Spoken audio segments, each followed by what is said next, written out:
Assalamualaikum warahmatullahi wabarakatuh dan salam memartabatkan budaya membaca. Hinggap duri di pohon sena mencari kayu bersama tempua. Hadirnya diri membawa makna, berkongsi ilmu buat semua.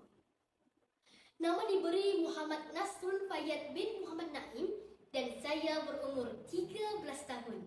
Saya bersekolah di Sekolah Menengah Kebangsaan Agama Arau Tahfiz Model Ulul Albab yang terletak di Arau Perlis.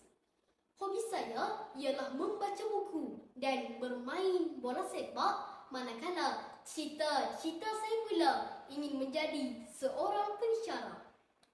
Dalam video ini, saya berasa amat teruja untuk kongsikan mengenai sebuah novel yang telah saya baca, iaitu novel yang berjudul Di Mana Abang Saya.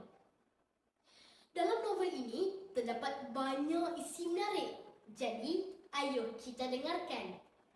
Buku ini ialah hasil karya oleh penulis wanita yang bernama Zila Z. Ia diterbitkan pada 1 Julai 2008 oleh PTS Publishing House. Buku menarik ini mempunyai 200 halaman bercetak dan terdapat 14 bab yang menceritakan tentang seorang pelajar yang mencari ahli keluarganya yang sudah lama tidak dijumpai. Ia berharga RM14.50 di Semenanjung, manakala RM16.50 untuk Sabah dan Sarawak. Harga yang ditawarkan berpatutan serta mampu dimiliki oleh pelajar seperti saya. Tema utama yang terdapat di dalam novel yang menarik perhatian saya ini ialah semangat kekeluargaan dalam diri, nilai persahabatan yang berlainan agama, serta semangat yang tidak pernah mengenal arti putus asa. Jalan cerita mengenai novel ini sangat menarik kerana ia menceritakan tentang seorang pelajar yang bernama Farah, iaitu pelajar jurusan undang-undang dari Universiti Teknologi Mara. Sejak kecil lagi, Farah telah kehilangan ibu bapanya dan dijaga oleh Pak Long dan Mak Longnya. Pada masa yang sama, Farah mempunyai seorang abang yang bernama Azmi. Tetapi mereka sudah 5 tahun tidak berjumpa. Farah sentiasa dilamun kerinduan. Yang dia tahu, abangnya berada di Switzerland dan dia berhasrat ingin mencari abangnya di sana.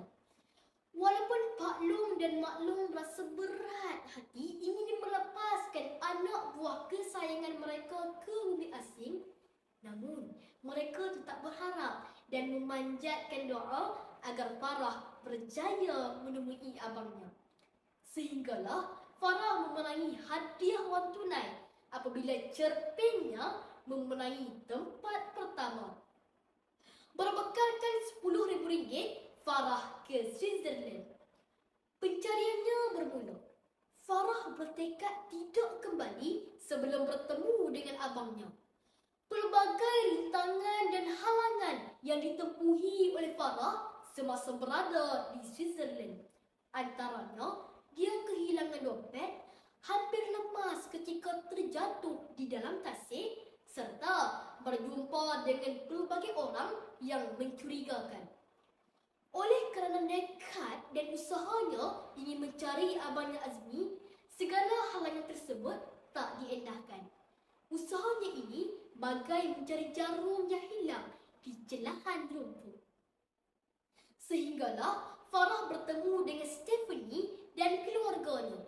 Warga negara Switzerland yang tiada pertalian darah dengannya turut membantu Farah dalam misi pencarian abangnya Azmi. Pertemuan di antara Farah dan abangnya berlaku apabila Farah mengikut Stephanie ke rumah sepupunya Imran Maxel Abdullah yang berkahwin dengan wanita dari Malaysia, Hana, semasa mengadakan majlis hari lahir anak mereka, Adriana Anissa. Alangkah kecilnya dunia ini, rupa-rupanya Hana ialah sepupu kepada Farah yang sudah lama tidak dijumpainya sejak dari kecil lagi. Disitulah pertemuan yang tidak disangka-sangka berlaku di antara dua peranih itu. Hanya linangan air mata kegembiraan yang dapat menggambarkan perasaan mereka setelah 5 tahun terpisah. Pengajaran daripada buku ini menggambarkan Farah ialah seorang remaja yang berjiwa kental dan sentiasa bertabah hati. Walaupun berat berada di bumi asing seorang diri. Dia juga tidak mudah berputus asa dan terus berusaha sehingga hasratnya tercapai. Sikapnya yang bertolak ansur dan menghormati orang lain juga patut dicontohi. Pada pendapat saya, novel ini sangat bagus dari segi jalan ceritanya. Akhir sekali, gaya bahasa yang ditonjolkan oleh buku ini sangatlah menarik dan membuatkan pembaca terasa ingin membacanya berulang-ulang kali. Sekian, terima kasih.